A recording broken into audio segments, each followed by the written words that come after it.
Hey, this is Professor Perez from Saddleback College. Today, we're going to work on reducing fractions. And of course, we got to get out our student of the semester, and that's Charlie. He better be ready to go. Hey, Charlie, you ready to go? Yeah. Today, we're doing reducing fractions. When am I going to use this in real life? You know, that's the first time I've ever been asked that question. Yeah, right. Anyway, you'll be using this stuff on the next exam and the final exam. And if you don't want to learn it now, you can always come back and learn it next semester. All right, let's get ready to go right there. Okay, today we're going to reduce fractions. Now, in our Introduction to Fractions videos, we were changing denominators to become the lowest common denominators by multiplying the top and the bottom by numbers.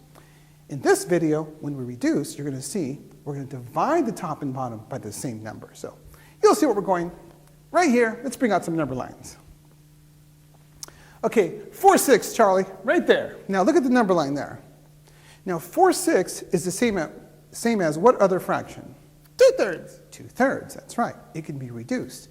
Now here's how we do it, Charlie. We're going to take 4 6 and we're going to divide the top and the bottom by the same number. Now, Charlie, what number divides evenly into a 4 and a 6? 2. 2, that's right. So we'll divide the top and the bottom by 2.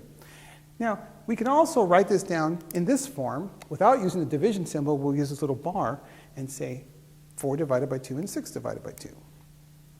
Okay, Charlie, what's 4 divided by 2? 2.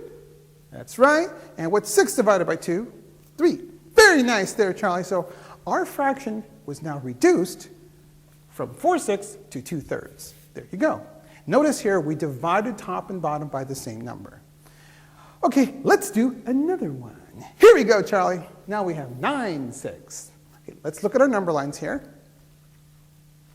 Now notice 9 6, Charlie. That reduces to what? 3/2.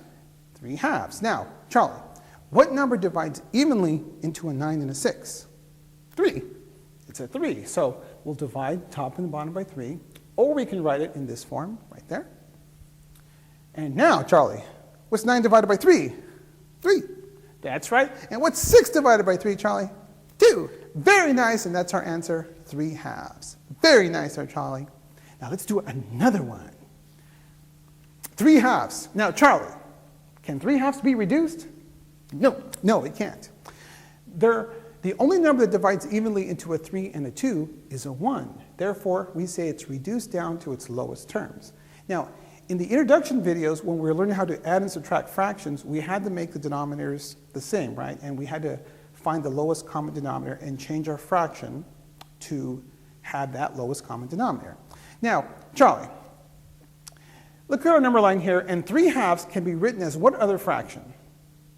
9 6. That's right. We can write it as 9 6. And so, in this example here, we want to change our denominator to be a 6. That's what we're going to do. Well, how do we do it using arithmetic? Well, that's what we were doing in those last videos, right, Charlie? Now, Charlie, remember, we're going to change this denominator to be a 6. So we look at our denominator there, which is a 2. Now, what do I multiply 2 by, Charlie, to get a 6? 3. A 3, that's right. But remember, when you multiply the bottom by 3, you must multiply the top by 3, right? Okay, Charlie, what's 2 times 3? 6. 6, very nice. And the top, 3 times 3 is what? 9.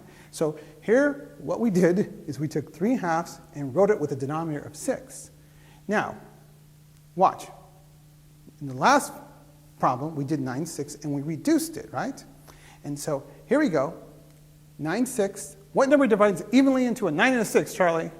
3. A 3, right? And so we divide top and the bottom by 3, and now we're reducing 9 6 to get what? 3/2. 3/2, that's right.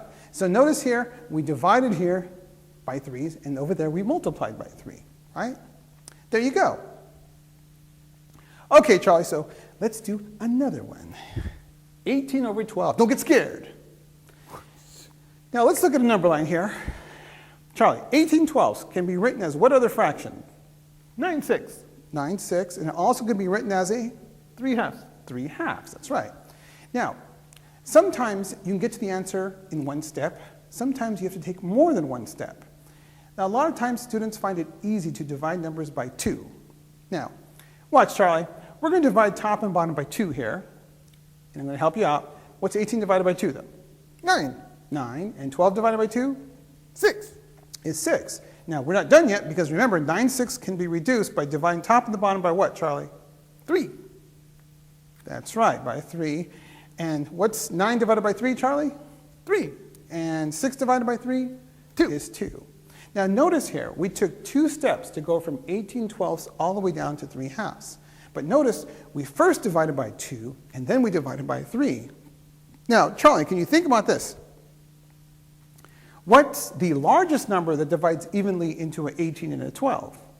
6. It's a 6, that's right. So notice here, if we take 18 divided by 6 and 12 divided by 6, what do we get, Charlie? 3/2. 3/2. Now notice we only took 1 step.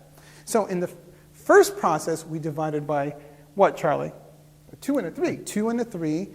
And in the second column, we divided straight with a 6.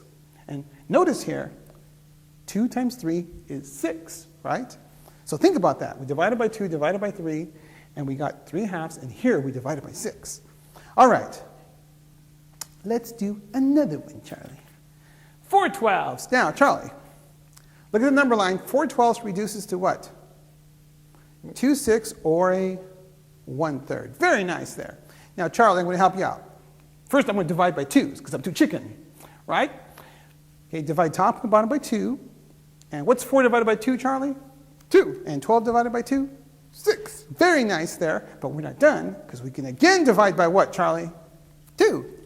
2s, and what do we get, Charlie? 1/3. 1/3. Very nice. Now, let's do the same problem again, but we're going to do it in 1 step. Charlie, what's the largest number that divides evenly into a 4 and a 12? 4. It's a 4, right? And what's 4 divided by 4? 1. And 12 divided by 4?